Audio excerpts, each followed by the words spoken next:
Creating a website is extremely easy and free through Weebly. I'm going to show you how to get started with Weebly. They have beautiful templates. It's building with blocks, not even like block coding. You don't need to know any coding when creating a Weebly website, and I'm going to show you how to do it. So we're going to showcase art portfolios on our websites. Obviously, you can use this for many different things, but our goal is an aesthetically pleasing art portfolio website.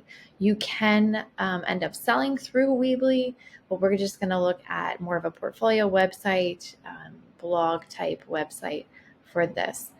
So I've typed in something I could use as my domain name. We're going to go with the free version. All it does is add a .weebly.com to the end instead of not having Weebly in there. If that's something that you actually would like to look into in the future, you can. I do not want to make you pay for any domain name, but the key is it's unavailable. So then you have to go back and see, okay, what can I add? This is just, I have my own website already, so I'm not trying to make anything that actually is going to work. If I add studio, it looks like it is available. So I'm going to click choose and done.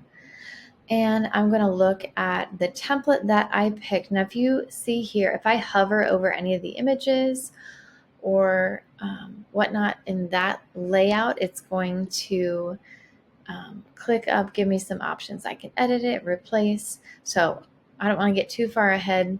What I want to point out over here is when you are on build, which is where everyone will start, you have all these options that you can add to your website. There are more things down here that you can add as you kind of check through. You can see what there is to add. Now, you do not have to keep everything in the template. If I scroll down, I can decide I want more than just these pictures on my main page. Maybe you do just want images on your main page.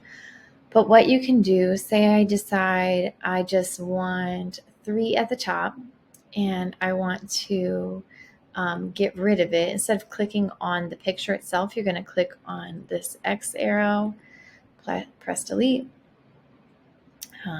delete, and delete. You can get rid of as many as you want.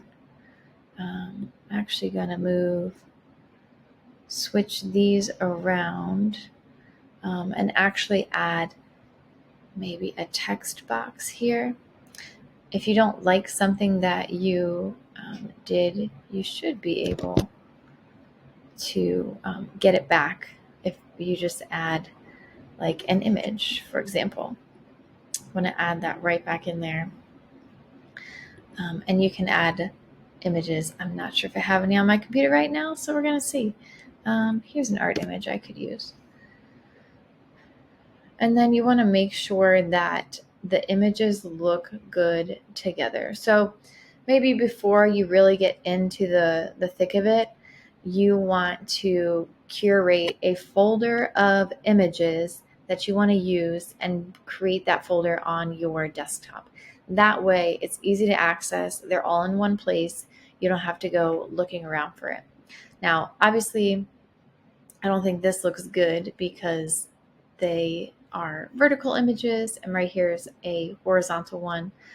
And it looks like I still have this one flower. So I'm going to actually delete this and pull this one up here.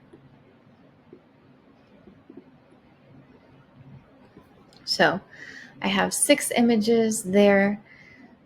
If I want to add some text or a title, then I can literally just drag and drop and place it wherever. I'm going to put it right there.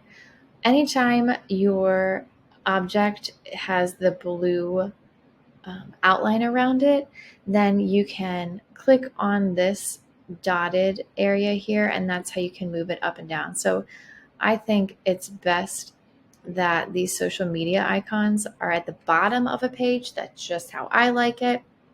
So I want everything to go above that. I'm going to encourage you to play around with these different things, and not just settle on your first thing. Remember to look back at the list of good websites and bad websites and glean some ideas from them. So if this is your homepage, you need to make sure that you have an about me page. You can keep this style. You can create it where there's like a picture on the left and text on the right. And then you also need to add another page that includes your art portfolio. So if I click on pages here, I'm going to click on the plus sign, and it's going to be well, you can decide. I'm going to make mine a standard page, and I'm going to name it portfolio. Click done. This is my portfolio page. So obviously portfolios have a lot of images on it. So I might want to pull in a gallery. There's also a slideshow option. And remember that folder I talked about of images, you might want to just drag those in there. These are the only pages you need for the project that you're completing. Feel free to add more. And then you can also arrange your pages. Me personally, I think contact is the last one. I don't know why. I just feel like contact should be on the end. This seems like a pretty good layout to me. And you can decide really what you'd like to do with all that. Make sure you include a contact form within your page. You can see that's right here if there's not already one in your template. There's a newsletter form if you want to embed that in your contact page. If you do know some coding, you're welcome to embed code, but don't feel like you need to add code. Weebly is super user-friendly and easily edited without coding knowledge. So that is your main stuff that is going to be added to your website. I know that was a very brief video showing you how Weebly works. It is, again, I can't say it enough, user-friendly, and all you have to do is kind of play around to figure out how exactly it works. So if you have questions, of course, let me know during class, and use each other to bounce ideas off one another and get feedback on how your website works. Is it sending the message I want to? Can they tell what type of artist I am through my website? Or am I sending a mixed message through my website? Those are the main things you kind of want to think about as you are developing your pages for your website. Just again, make sure you have a home, about, portfolio. You can name it something else, and then a contact. Those are the 4 pages that you must have in your website project. You can have more if you want, but I think the biggest thing will be having cohesive images across the website. So let me know if you have questions. Hope this was helpful.